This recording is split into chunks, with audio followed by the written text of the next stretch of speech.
Have you ever had donators regret?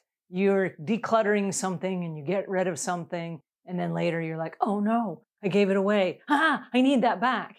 Have you ever had that happen? I'm Angela Brown, and this is Ask a House Cleaner. This is a show where you get to ask a house cleaning question, and I get to help you find an answer. Now, if you have a question, you can go over to askahousecleaner.com. Right there in the corner is a blue button. When you click on that button, you can send your question to me right here at the show. You can also write into the show. And we had somebody that wrote in, and I want to read this for you, and then I want to unpack it, and maybe we can find some simple solutions. She said, what can be done about donors' regret? I don't get that attached to very many things, and I can easily get rid of stuff. But several times I've regretted giving away. Also, I clean out drawers and closets too quickly, and then I can't remember if I gave something away or if I kept it. Do you have any suggestions for that? I love your information. Thanks for all you do, Karen. Okay, Karen, I love the fact that you asked this question, and I get asked this question a lot. Since the pandemic, we've been helping lots of families declutter and go through their things. Now, there's a pride in saying, well, I got rid of this much stuff today, and we want to just toss stuff because we can. Now, I don't want you to just randomly toss anything.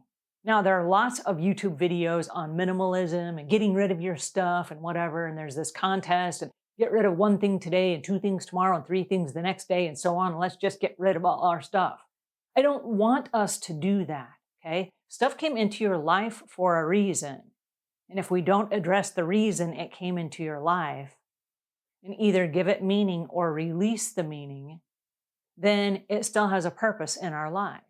And until we deal with whatever that purpose is, we're going to have regrets if we get rid of it.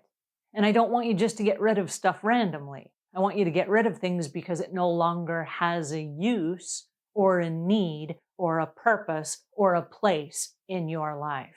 Because if you do, what's going to happen is this. You're going to get rid of something, you're going to have regrets, and then you're going to hurry and go out and rebuy it.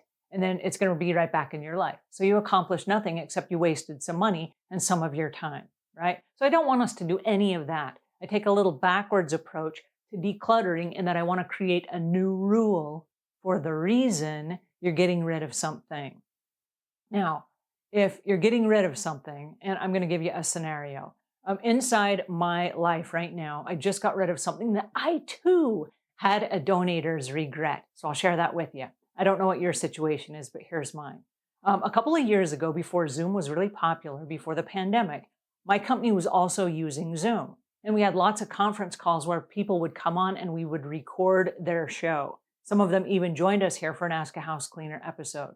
But because it was pre-pandemic and not everybody knew about Zoom, most people that did know about Zoom did not have a headset that they could use that would then capture good audio quality. So when someone would come on for a recorded show, we would gift them a set of headphones. But the headphones that we were buying didn't have a wind sock.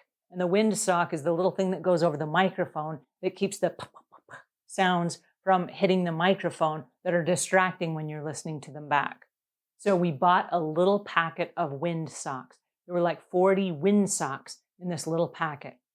And they were all probably $2 to $5 a piece. So we had a little bit of money invested in these wind socks.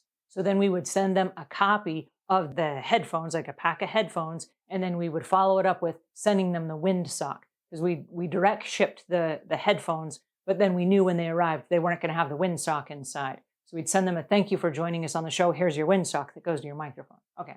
So the other day I had this little bundle of wind socks, and I started laughing. I said, oh, we don't need these anymore because we're not sending the headphones. Most everybody that we're working with now has their own set of headphones. And since the pandemic, everyone's learned how to have headphones with their Zoom call, right? Okay, so now I've got all these extra wind socks. So I said, I can donate those. So I donated them to a school that has lots of electronics and stuff like that. Okay, so they're gone.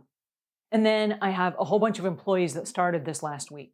And so in the process of that, I had to go get new headphones. And I said, hey, these other headphones have worked really well for us. And then I had this sudden feeling of regret, because knowing I was purchasing a whole bunch of new headphones for the new employees, none of them had wind socks. And I was like, oh no, I just got rid of all the wind socks just like a week ago, right? So then I had this sudden remorse of donating these wind socks, and now they're gone. I was like, oh, why did I do that? And I wished in just that moment I had them back. All right, now let's stop for a second and ask what just happened. What happened was I stumbled on something that no longer has a purpose in my life. And so the new rule for that is if I get rid of these, am I ever going to need them again? And let's ask that question. Am I getting rid of something I'm using now? The answer is no, I wasn't using them now. Is it common that I'm going to need 40 wind socks? No, that's not common. Is it possible you will ever, in all of your lifetime, ever use 40 wind socks? No, not possible.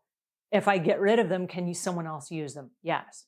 In the rare event that you ever have to purchase them again, is it going to be easy to access them? Yes, I could jump on Amazon and I could buy more if I need them. And so are they going to be super expensive, or, do I need to save a few back or whatever? I could have saved a few. I didn't. I got rid of all of them. And now I regret not having some. Okay, so how many do I need? 3, 4, 5, 6? Like what's the magic number? I could probably use 5 or 6. So if I had to repurchase them, what is my cost going to be? My cost is going to be, I don't know, between 10 and $50 at the most for 5 or 6 new wind socks. That's going to be like the most I would pay. Okay. So I walked myself through all of these things. Is it the end of the world? No. But I was storing something I wasn't using for like 2 years now. Okay. So I'm glad I got rid of it. Now I needed it and I had this regret. And then when the new headphones arrived and I opened it up, lo and behold, I discovered that now they're shipping them with a windsock.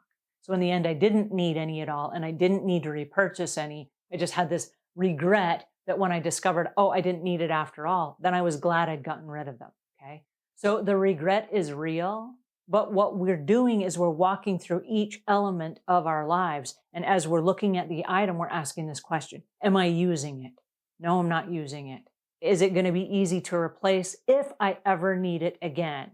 The answer is yes. You could get most anything on a buy or sell marketplace or secondhand, or you could buy it again from wherever you purchased it from in the first place. Most of the stuff that we have in our lives is readily accessible. So if you had to get it again, you can, unless it's a really weird, unique, sentimental item.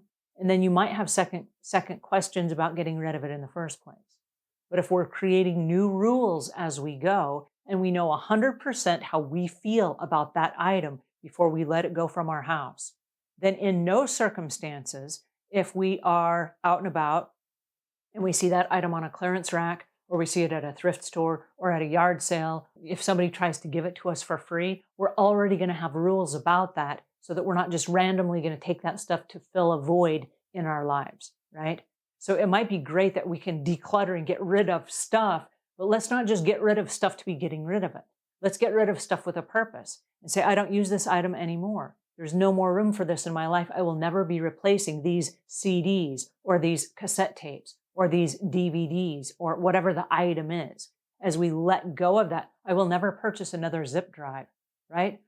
20 years ago, there was this zip machine that is the equivalent of a hard drive now. And you would put this little disk in and you would copy your files on it. But we don't use that anymore, so I will never be buying any of those again. It's okay to get rid of the zip drive and all of the disks because I will never be using it again, right? There are certain things that as they leave our lives, we're like, bye-bye, right? We're done. We're done with that item for forever.